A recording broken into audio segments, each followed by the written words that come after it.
Oke, Assalamualaikum warahmatullahi wabarakatuh. Ibu akan menjelaskan tentang kaidah huruf G yang ada di PowerPoint ya.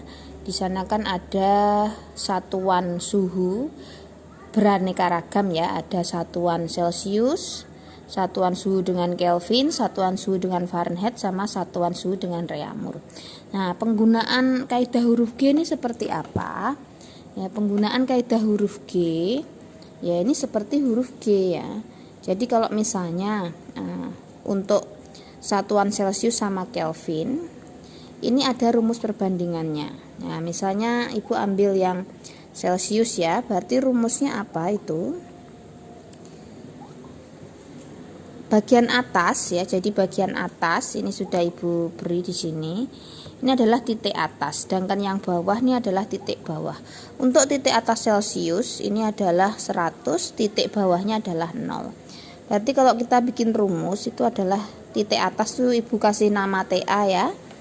TA Celcius, TA derajat Celcius dikurangi TB itu titik bawah derajat Celcius per ini Celciusnya yang derajat Celcius titik tengahnya dikurangi titik bawah derajat Celcius.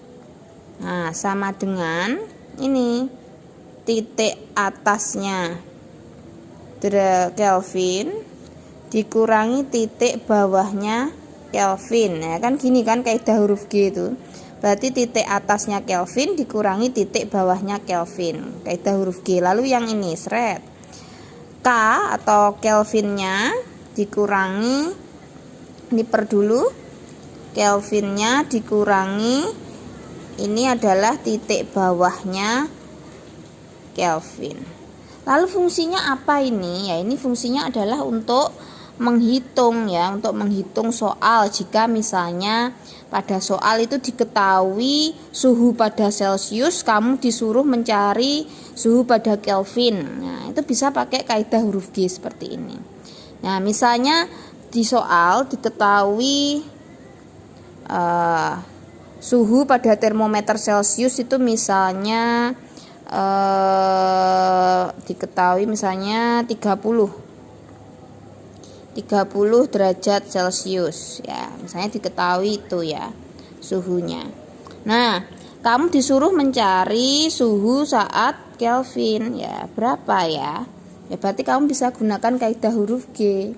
Nah, kan yang diketahui yang ini ya, ini yang diketahui nilainya 30. Jadi ini, jadi tengah ini bagian yang diketahui sama yang ditanya ya. Kalau titik atas titik bawah ini nggak bisa diubah-ubah, harus 0 sama 100, ini juga harus 273, bisa harus 373 dan seterusnya. Ini nggak bisa berubah untuk titik bawah sama titik atasnya. Tapi kalau untuk tengah ini tergantung di soal ya, ini menyesuaikan dengan soalnya. Kalau soalnya ketahuan 27 ya 27, kalau ketahuan 30 ya 30. Nah, sekarang kita coba menggunakan kaidah huruf G untuk menyelesaikan soal ini. Nah, kaidah huruf G di sini diketahui Celciusnya, dicari Kelvin. Berarti kan kita pakai ini ya, pakai kaidah huruf G ini ya, 2 ini. Ya berarti ini titik atasnya Celcius dikurangi titik bawahnya Celcius ya, ini kan titik atasnya Celcius dikurangi titik bawahnya Celcius. Titik atasnya Celcius berapa? 100, berarti ya 100 dikurangi 0.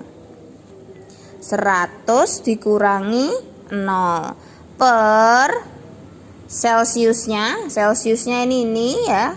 Ya ini kan tadi diketahuinya berapa? 30, berarti ya ini langsung ketemu 30 dikurangi titik bawah Celcius ini kan. Nah, kaidah huruf G kan bentuknya kayak G. Kurangi titik bawahnya Celcius adalah 0. Nah, sudah.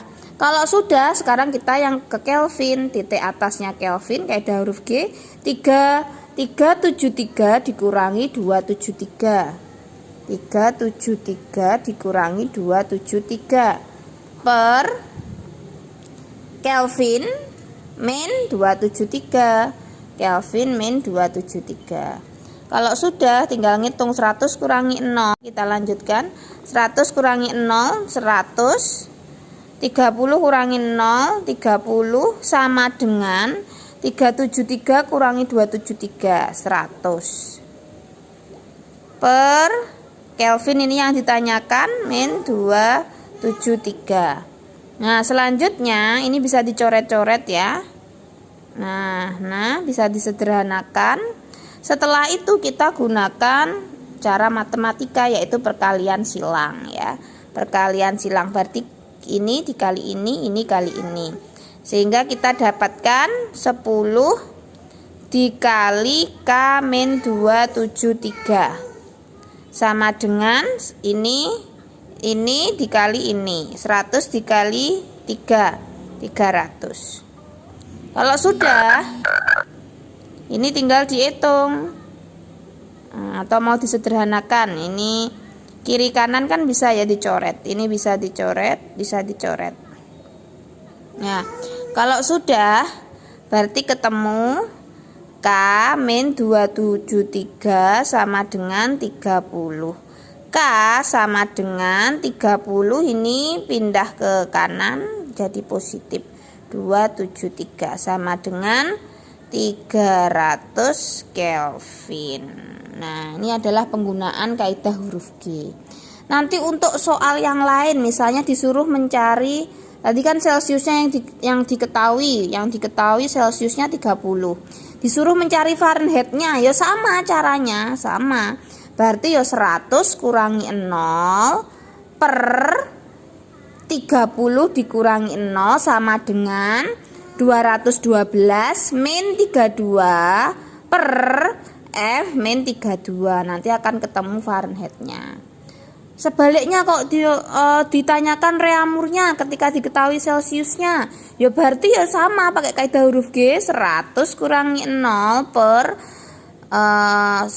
Celsiusnya tadi berapa? 30 dikurangi 0 sama dengan, ganti reamur, 80 kurangi 0 per reamur kurangi 0. Nanti akan ketemu reamurnya. Caranya ngitung sama, nanti tinggal dikali silang, lalu dicoret-coret, nanti ketemu jawabannya.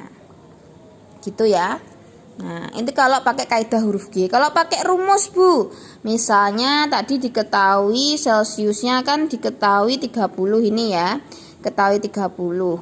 Kamu disuruh mencari reamurnya. Kalau mau pakai rumus, jadi bukan pakai kaidah huruf G, misalnya pakai cara yang kedua, pakai rumus, ya berarti ya kita gunakan rumus. Disuruh mencari ketika skala reamur. Reamur rumusnya adalah 4/5 dikali derajat Celsius. Berarti ya 4/5 dikali 30. Nah, setelah itu dicoret 30 bagi 5, 6. 6 kali 4 yaitu 24 reamur. Nah, ini kalau pakai rumus seperti itu, kan ada rumusnya yang Ibu kasih di PowerPoint, itu bisa dibuka ya. Kalau di rumus gampang ya, tinggal masukkan nilainya saja, nanti dihitung ketemu. Kalau kaidah huruf G ya seperti yang Ibu jelaskan ini tadi ya. Jadi ya atas kurangi bawah, tengah kurangi bawah. Ini juga demikian dan seterusnya.